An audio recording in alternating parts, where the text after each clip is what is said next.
Out at the top after round 2, tied with Paul, you have none other than the major hunter himself, Isaac Robinson. Gosh dang. On Friday, during round 2, as Paul was spiraling, going 4 over in the last 8 holes, DGN cut to the shot of Isaac draining a big putt, and I could just see the confidence in his stride and that look in his eyes. And so I texted Trevor at 8:39 p.m. Eastern time, Friday, timestamp, and I said, Isaac's winning this thing. And I'd like to read all the other prediction takes you put out there, because Hunter lately has become the king. I texted that. I have the timestamp. It sounds like you I don't know. I screenshot it. I texted it. I tweeted it. It's out there. I don't know that there's actually Isaac's winning this. Any other bad ones this week? But I don't know there was. But Hunter lately has been loving the early takes. I think just for this One moment, of them's gonna come true, and there you go. He got it though. He got it. He Ready. did. He's not telling any lies. I feel like he may have hit some other ones. The other one was y'all were doubting if Isaac was going to make a crucial putt, and I was like, guys, there's no doubt this is in the heart. Well, of the I only change. doubted it because he missed the previous one. Dead in the heart. Well, the previous, we'll talk about it. We're going to get through all of it. Previous one was shorter. No, the previous, we'll get through all of it. So, sure enough, he stuck around in round 3. Stick to the order. 1 stroke behind Sullivan Tipton going into the final round. Then in the final round, he just didn't really mess up in any significant way. He shot a bogey-free 7 under, included the layup to win on 18. So the final round, though, was anything but drama-free. So there was one point I tweeted about where the entire top 10 was within 2 strokes of Isaac. So at this point, Isaac was at 22 under. There's like a million people and at 20. And to get into the top 10, you had to be at 20 under, which is Paul's magic number. So funny enough, if Paul just had played even par from hole 10, day 2 on to this point, he would have been 2 strokes right in in the the thick of it. which is just crazy to look at it that way. But bad. The problem was everyone that was kind of in that mix, other than Andrew Marweed, was at least a few holes ahead of Isaac, and he just wasn't really giving room to them. You had Anthony Barello push, and so Anthony Barello was able to get into the clubhouse at 25 under. Heck of a push. So AB gets into the clubhouse at 25 under, while I believe Isaac was still on 15. I think Isaac was on 15 at 25 under. It was as right. well. So AB made his birdie putt, and then it was about 3 or 4 minutes later that Isaac missed his putt on 16. Yeah. So Isaac had made a big time birdie on 15 to get to 25. So now him and AB are tied, but AB's in the clubhouse. So Isaac has to score for the outright win. But you also now have Andrew Marweed within 2 of Isaac, kind of coming in to 17. So 16 is what Trevor's referencing. Isaac, that's the one with the big tree, right? Where Isaac had... No, that was not the straddle one. This was a straight so that's on earlier. putt. Yeah. So Isaac on 16 misses about a...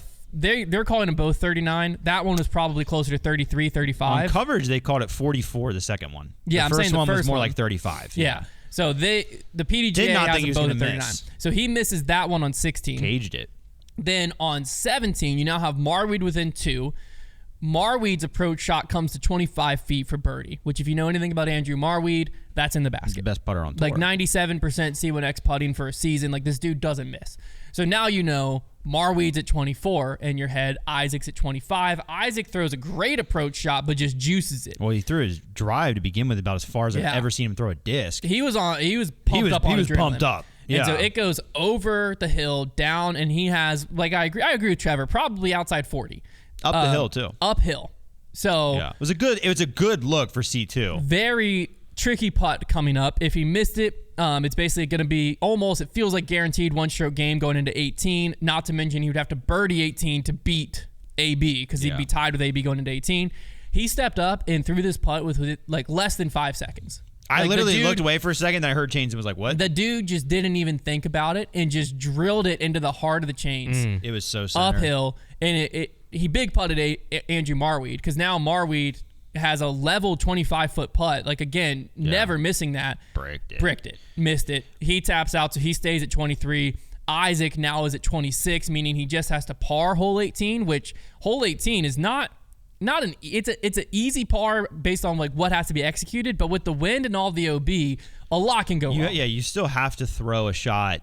Like, you're gonna have to get kind of cozy with the water to some degree, especially with him, throwing the backhand. Like, and we saw the wind kind of dropping. I will say where his drive landed was a little better. He wasn't having to attack it A lot of people attacking it from the front. Yeah. We're seeing a lot of problems with the wind. It seemed like he didn't have as much. But when Isaac gets that self-belief in these majors, the basket looks like the size of a sailboat to him, and he just points and throws it there. I'll say even he's unbeatable. In typical Isaac major form, if you watched only him play hole 18 on like this final time, you would have thought that it was just not like, oh, this is the easiest par of all time. Because he just threw a good drive. That tee shot was had a little so good. A chippy tee or chippy second shot to like just outside the circle, laid it up, tapped. It looked like the most stress-free par of all time. Yeah. He makes everybody else look foolish. We had watched so many players struggling with this hole. Like the whole, it was so windy on 18. So like you had all this context for how hard it was, and then you just watched him step up, and it was like he wasn't even affected by it at all. Mm-hmm. And he just did his typical Isaac Robinson major thing, where it just looked like this dude's not gonna mess up ever. Yeah. And so now his last 4 wins are all majors. Has Isaac ever? I'd be curious to know. Has he ever lost a major in which he had a final round lead at any point? I have no idea. I feel like when he gets control of a major in the final round, it's like it never feels like he's going to give it up. Curtains. I mean, because if he can coast, he's the best at coasting in the whole world. But that's the funny thing is, his first major though was at WR, where he had to. That was an attack course. Like, because I agree, he's awesome in these situations where it's windy, guys are throwing themselves out of the tournament because they're getting aggressive, and he's allowed to just play safe and play smart and get his birdies when he needs them, but then just like make the right shots. But then like also he went out at WR at the time where he just lit the course ablaze. R.I.P. WR. Yeah, he dominated that course. So like he has. But that's also a home course for him. It is. But as I'm saying, like the guy can score when he needs to score.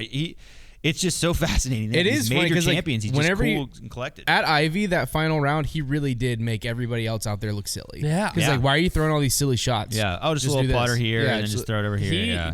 I don't know what happens at majors because he won Idlewild back in 2022. It is so fascinating. And then every other win since then has been a major. 4 majors. He's won Champions Cup twice and Worlds twice. He has more than. He just tied Will Shoestrick and Nate Doss. He has more than all-time Gannon majors. only has 3. Yeah. He's now on the. Nate Doss had this line he said probably 30 times, which was this win took him from a great player to legendary. Doss loved it. I don't know if Doss was just trying to make sure everyone knew he's a legendary player because he also has 4 majors, but yeah, that's regardless, he kept saying legendary. it. But it is true in a certain extent of like the guy's only been fully touring for a few years. He's already picked up 4 majors. He's still young. It makes you question, like, how many more times is he going to do? Is he about to go win his 3rd Worlds in Europe? You can't bet against him. What he's doing at these majors and the way he's sealing up these tournaments, he is creating a fear. Like, he's creating, like, a thing where he's going to have this aura. If that guy's on your lead card, like, final round of a major, you've got to be worried about him. Like, it's got to get in your head of, like, okay, he's not going to make any mistakes, so I better not. Like, that's the way he plays these rounds. Like, he just doesn't make the big mistake. I think it's almost like when his timing's on, he is one of, if not the best players in the world. I think he's the most accurate backhand player and out so there. It's more like if he's on a final round lead card at a major, it means he's having one of those weekends. Because if his timing's off, he's not going to have one of those weekends. Yeah. And then his putt just gets into this mode where, like, I was shocked he missed the one on 16. Yeah. Like, it just felt so unlike Isaac, but like it didn't even matter. 17, all the pressure in the world, basically game-winning putt. He's a baller, dude. Doesn't even think about it, just drains it. He's a baller. And Latitude 64 is so happy right now because this was the bet they made. They said he's going to win majors. They got one right away. This was the bet they made. They started branding him alongside Kristen, and it's like this all works if the guy keeps winning majors.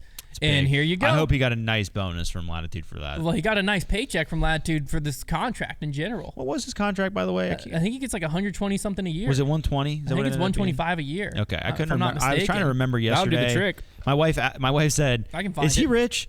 And I was like, "Well, no. Like, he just got his first big deal, and like he's doing all right now. Like, he's doing 6 figures now."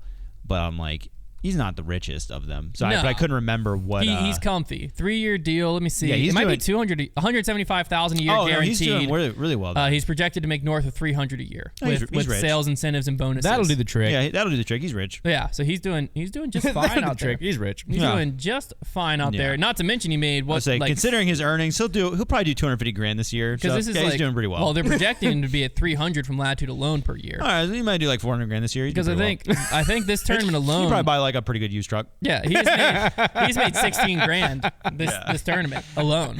Yeah. So he's already. You know what's funny? I looked at a list on Statmando. They have like he's already at $24,000 earned this year. So Statmando has their like money earned from. They have like their major champions, and one of the categories they have is money earned from wins in majors, only from wins, and like. Ricky is very far down that. Like, I think Isaac's like 74K and Ricky's at like 38K because Ricky never won. He hasn't won the modern era. And he didn't win a U.S. title. Feldberg only has one more major than Rick and has won significantly more money, like 60 to his 38, because he has that U.S. title and that pays so well. And it has forever. I think Feldberg has 2 U.S. titles. That's Ricky's problem. So is he's gotten paid twice from Ricky hasn't won since 2017. So like the purses he was winning, just went well, and he was winning. Yeah, he was winning world title. Like I said, if you won USDGC once or twice, like that was 20. that was like that's been 20. But worlds and then like whatever other random majors he won, like Players Championship or whatever he won. Yeah, there wasn't huge purses. So, but yeah, I mean Isaac. They were saying it on the broadcast. They're like Pro Tour for now. They're like we get guilty of it, and I get guilty of it too. Of like you let Isaac lull you to sleep. You go into a major week and you kind of like, if this was a wooded major, I'd been talking all about Isaac. I don't even know if I mentioned him. No, this is on not, the preview This was show. not the course that people would have been That's thinking what I'm about saying. it. You let him lull you to sleep and you forget who he is. Because I think he also, every interview after is like, I just didn't expect to win this week. I mean, my game kind of felt good, whatever. And it's like, you just kind of forget he exists at going into certain tournaments. Yeah, you got it. And I'm not gonna let it happen again. This is probably Sexton said it, and I agree because he's not flashy. He is now. I think him and Gannon Burr are my 2 picks of like they're gonna duke it out at Worlds. I would say you can't really ignore him at majors anymore because I think one thing too, like if you watch him play enough, it's like on many holes he's just playing a different hole. Like he's throwing such a different shot, and a lot of times because he's just like, hey, the backhand works, we're throwing the backhand. Well, and so there are times. Like, because I think it was 16's tee shot where, like, there's the Mando far down on the right that, like, as throwing a backhand shot is pretty darn hard to do because you have to delay the turnover on a pretty narrow shot. And, like, he was able to navigate that. But I think like everybody else just ripping it might have forehand. been 14, the one with the big tree where he missed the putt. Like, even so that throw one. that quick flex. Even that one. AB switched to that, though. Yeah, like even that one, he had to like pull it tight and have a much tighter line. But like when you're Isaac, that gap looks like gap looks massive because he's not missing it ever in the Georgia woods. Man. But that's the thing too, is you look at it and it's one thing if like Champions Cup, he has 2 titles. So I think when the history books look back, it might be like, oh, he can win at certain types of courses. He's won at like every type of course. Mm-hmm. He's taken on WR Jackson. He's taken on New London. He annihilated New London. And then you go over to Ivy Hill, Ivy. which shouldn't have been his type of course. And now he's done it at a golf course, which also shouldn't be his type of course. And then GMC, where he won his first Worlds, is very well balanced between woods and open. He's a beast. And so it's like he's done it at every type of course he can. So there's not a like, oh, when majors go to the wood, think of Isaac. It's just when there's an M next to the name, think of Isaac. I also wonder if Isaac and Ezra are the first brothers ever to win an Elite Series / major in the same year. Gotta be. Who else would be on that list? Cam and Steve Rico. I mean, I don't think either of them did it. Like, they gotta be the only siblings. That's crazy. They're the disc golf brothers. What are in those genes? You know?